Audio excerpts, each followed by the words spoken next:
Welcome two shortcut guys. मैं हूं shine sir. आज हम पढ़ने जा रहे हैं क्लास 6 सीबीएसई बोर्ड की कविता जिसका नाम है आ रही रवि की सवारी। ये कविता जो है ये हरिवंश राय बच्चन जी के द्वारा लिखी गई है और इसमें कवि ने सूर्योदय के दृश्य का चित्रण किया है। यानी कि सूर्योदय यानी कि मॉर्निंग का जो समय रहता है, जिस समय सूर्य उदय होता है, जिसको हम सूर्योदय कहते हैं, यानी कि सनराइज के समय का इसमें उन्होंने चित्रण किया है, बताया है सनराइज के समय के बारे में। तो चलिए शुरू करते हैं कविता। जैसे कि पहली पंक्तियां हैं, आ रही रवि की सवारी, नव किरण का रथ सजा है, कली कुसुम से पथ सजा है, बादलों से अनुचरों ने स्वर की पोशाक धारी, आ रही रवि की सवारी। यहाँ पर कवि कहना चाहते हैं कि रात के अंधेरे के बाद जब सूर्य का प्रकाश धरती पर पड़ता है तो आकाश से लेकर धरती तक दृश्य जो नज़ारा है वो बड़ा ही सुंदर लगता है। सूर्य की किरणें चारों ओर फैलने लगती हैं। जैसे कि लिखा है, बादलों से अनुचरों ने स्वर्ण की पोशाक धारी, यानी कि चारों तरफ जो सूर्य की किरणें हैं वो फैलने लगती हैं और सारी प्रकृति जो है, पूरा हमारा जो नेचर है, वो सूर्य के इस आगमन का अपने अपने ढंग से, यानी कि अपने अपने तरीके से वो लोग सूर्य का स्वागत करते हैं, सूर्य की किरणों का स्वागत करते हैं। क्योंकि रात के अंधेरे के बाद जब सूर्य का उदय होता है, जब सूर्य आता है, उस समय अंधकार दूर हो जाता है और सूरज की किरणें जैसे जैसे दिन के साथ साथ बढ़ने लगती हैं, सूर्य का प्रकाश बढ़ने लगता है, तो प्रकृति जो है, हमारा जो नेचर है, वो अपने अपने तरीके से इसका स्वागत करता है। इस प्रकार कवि ने यहाँ पर प्रकृति की परिवर्तनशीलता के अटल सत्य को चित्रित किया है। यानी कि कवि बताना चाहते हैं कि जो प्रकृति जो है वो परिवर्तनशील है। परिवर्तनशील का मतलब इट्स कॉन्स्टेंटली चेंजिंग, कि ये समय दर समय बदलती रहती है। जैसे आगे भी लिखा गया है, विहग बंदी और चारण, गा रही है कीर्ति गायन, छोड़कर मैदान भागी तारकों की फौज सारी, आ रही कवि की सवारी। यानी कि कवि की सवारी, रवि की सवारी आ रही है। इस कारण से जो अलग अलग पक्षी या फिर जो भी प्रकृति है हमारी, वो अलग अलग तरीके से उसके आगमन का गुणगान गा रही है। चाहता उछलूं विजय कह, पर ठिठकती देखकर यह, रात का राजा खड़ा है, राह में बनकर भिखारी, आ रही रवि की सवारी।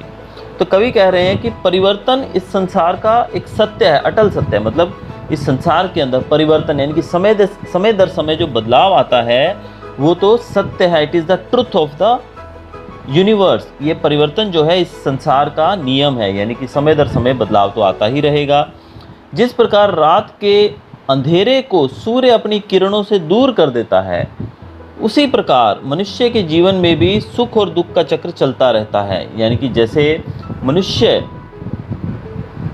के जीवन के अंदर जो सुख और दुख का जो चक्र है वो हमेशा चलता ही रहता है। आज अगर सुख है तो कल को दुख भी आएगा, और अगर आज दुख है तो कल को सुख भी आएगा। हम ऐसा नहीं अनुमान लगा सकते कि जो आदमी दुखी है वो हमेशा ही दुखी रहेगा और जो सुखी है वो हमेशा ही सुखी रहेगा। ऐसा हम किसी के बारे में भी नहीं कह सकते हैं।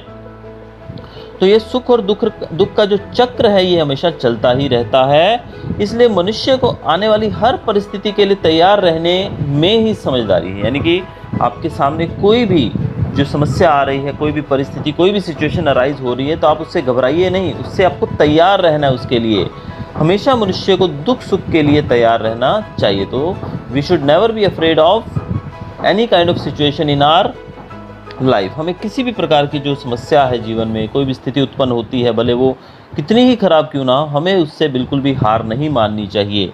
जैसे यहाँ पर कहा गया है कि मन करता है कि मैं उछलूं विजय कहकर, मतलब बहुत ज़्यादा मैं खुश होकर उछलूं, उछल कूद करूं, मैं एंजॉय करूं अपने आप में, लेकिन फिर देखता हूं कि रात का राजा, यानी कि जो चांद है, यानी कि जब रात हो जाएगी, वो जो है वो भी राह में भिखारी बनकर खड़ा है। यानी कि अब भले सूरज अब उदय हो चुका है, सूर्योदय हो चुका है, भले एक नया सूरज उगा है और इससे चारों तरफ जो प्रकाश की किरणें फैल गई हैं, अंधकार जो है वो दूर हो गया है, लेकिन इसका मतलब ये नहीं है कि भाई अब दोबारा रात नहीं होगी, अब हमेशा ही प्रकाश रहेगा। ऐसा तो नहीं है।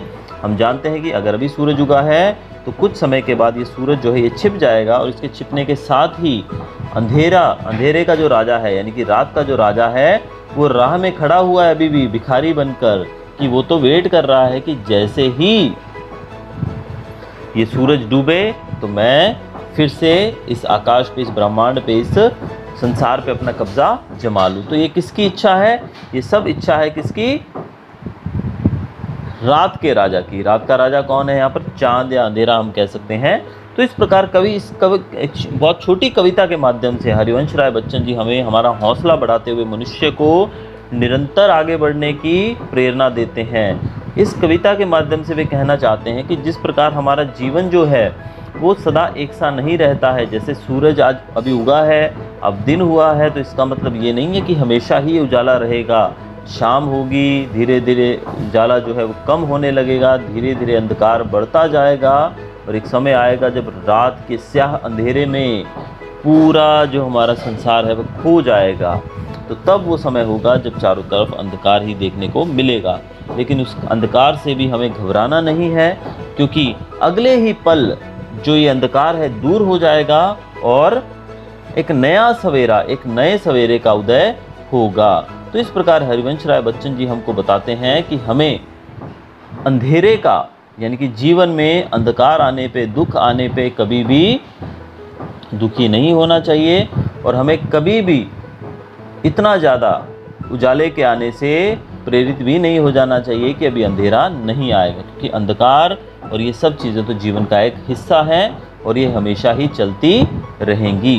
तो ये थी हमारी कविता आ रही रवि की सवारी। तो इसमें बच्चन जी ने हमें बहुत ही अच्छा मैसेज दिया है।